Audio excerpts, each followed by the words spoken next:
Eh bien bonjour, je suis Frédéric Boran et dans cette deuxième vidéo d'aide sur le if-else, on va voir justement comment fonctionne le if-else, toujours en mode débuggeur. Donc là en fait ce que j'ai rajouté, c'est que par rapport à ma saisie, je lui dis que si A était positif, on affichait A est positif, par contre si c'est négatif, on va lui faire afficher un petit message. Donc je vais faire comme tout à l'heure, je vais démarrer avec F11. F11, on a dit. Alors là, pourquoi il veut pas démarrer? Ça, c'est un grand mystère. Voilà. Un petit rate au démarrage, c'est pas très grave. Donc F11.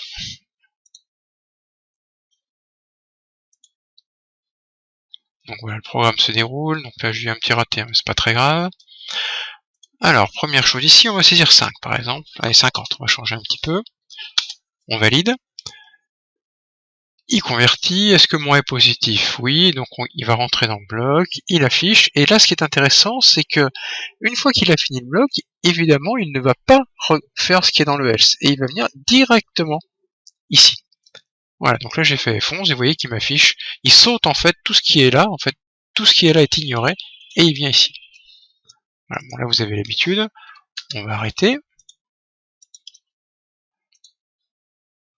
Maintenant, je vais faire redémarrer, et on va voir comment le else fonctionne. Donc F11,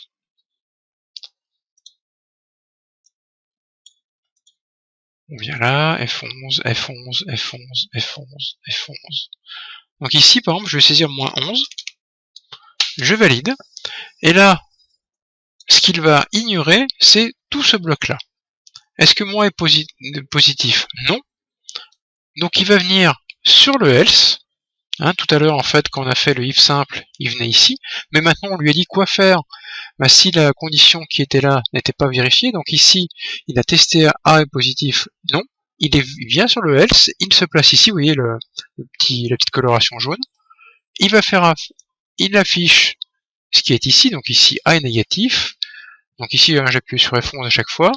Il arrive en fin de else, il va bien afficher A négatif.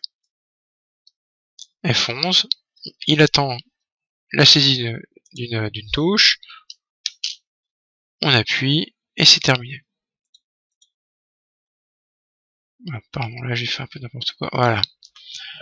Donc vous voyez que c'est très simple en fait. Si vous n'avez pas de else, il vient ici. Si vous avez un else, il exécutera ce qui est là. Et à l'inverse, donc si vous avez un if else, il sera en fait. Alors ce quoi faire? N'écrivez jamais if A strictement positif, else if A strictement négatif ou nul. Ça sert à rien. Ce qui est intéressant, si vous avez besoin de mettre des if dans un else, c'est uniquement parce que vous voulez faire des choses spécifiques quand mon A n'est pas positif. D'accord? Voilà, donc c'est vraiment des cas un peu spéciaux qu'on verra dans les exercices.